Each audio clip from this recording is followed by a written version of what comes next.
नमस्कार मंडळी, मी गणेश कोंडाळकर तुम्हा सर्वांचं पुन्हा एकदा स्वागत करतो आपल्या मराठी यूट्यूब चॅनलवरती, ज्याचं नाव आहे गणेश कोंडाळकर व्लॉग्स. मंडळी, आपण या व्हिडिओमध्ये पाहणार आहोत पुणे जिल्ह्यामध्ये असलेले खेड तालुक्यामध्ये भारतातील 12 ज्योतिर्लिंगापैकी एक असं भीमाशंकर या ज्योतिर्लिंगामधून पश्चिम महाराष्ट्रातील प्रमुख नद्यांमध्ये एक अशी भीमा नदी उगम पावते. यालाच भीमाशंकर असे म्हणतात. भीमाशंकर हे ठिकाण सह्याद्रीच्या प्रमुख रांगेत असून अतिशय घनदाट अरण्याने वेढले गेले आहे. मंडळी, हा व्हिडिओ जो आहे तो जवळपास 2 महिन्यापूर्वी मी शूट केला होता. आपण आता जे बघताय ते आहे भीमाशंकरची पार्किंग. या ठिकाणी गाड्या पार्क करून आपण इथून बसने प्रवास करावा लागतो. बसने किंवा इतर प्रायव्हेट गाडीने इथून आपल्याला भीमाशंकर मंदिराकडे जावं लागतं. जवळपास या ठिकाणावरून भीमाशंकर हे ठिकाण साधारणपणे 3 ते 4 किलोमीटरच्या अंतरावरती हे मंदिर आहे. मंडळी, 1984 साली या घनदाट जंगलाची अभयारण्य म्हणून घोषणा झाली. या जंगलात रानडुक्कर, सांबर, भेकर, रानमांजर, रानससा, उंद मांजर, बिबट्या असे विविध प्रकारचे प्राणी आणि अनेक पक्षी आढळतात.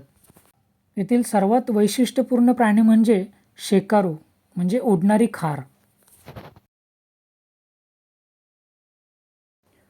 तर मंडळी, आपण बसने प्रवास करून आपण आता भीमाशंकरच्या बसस्टॉपपर्यंत इथे पोहोचलेलो आहोत आणि येथूनच भीमाशंकर मंदिराकडे जाण्यासाठी रस्ता सुरू होतो.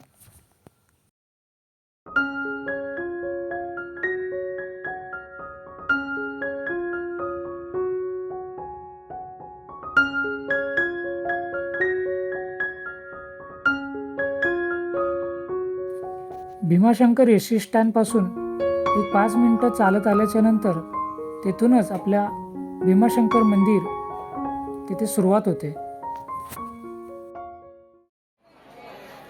मंडळी, आपण आता जे बघताय ते आहे भीमाशंकर मंदिराचा. या ठिकाणावरून दर्शन रांग सुरू होते.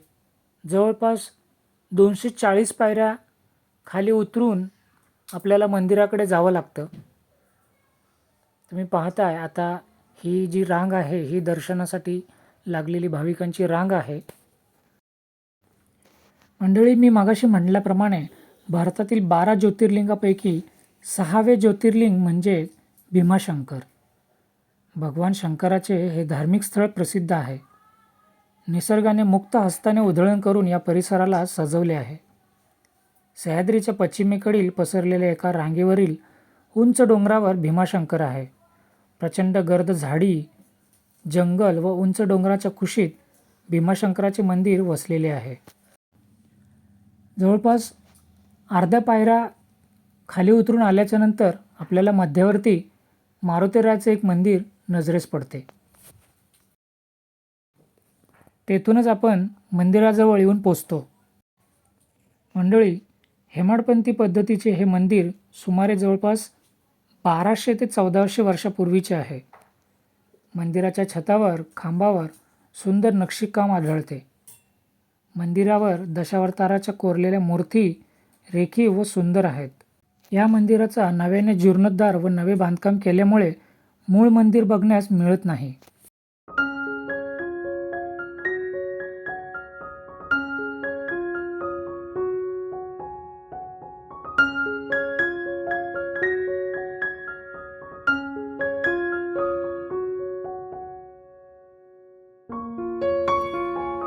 मंडळी, या मंदिराचं वैशिष्ट्य म्हणजे या मंदिराचा भव्य सभामंडप, उंच कळस हा डोंगर उतरल्याशिवाय दिसत नाही.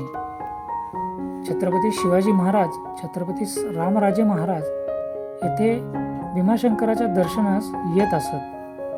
पेशवे बाळाजी विश्वनाथ हे देखील येथे दर्शनासाठी आल्याची नोंद आहे. सभामंडपाच्या शेजारी दर्शनासाठी लोखंडी रांगा तयार केलेल्या आहेत. या ठिकाणी आधुनिक कॅमेरे देखील लावण्यात आलेले आहेत.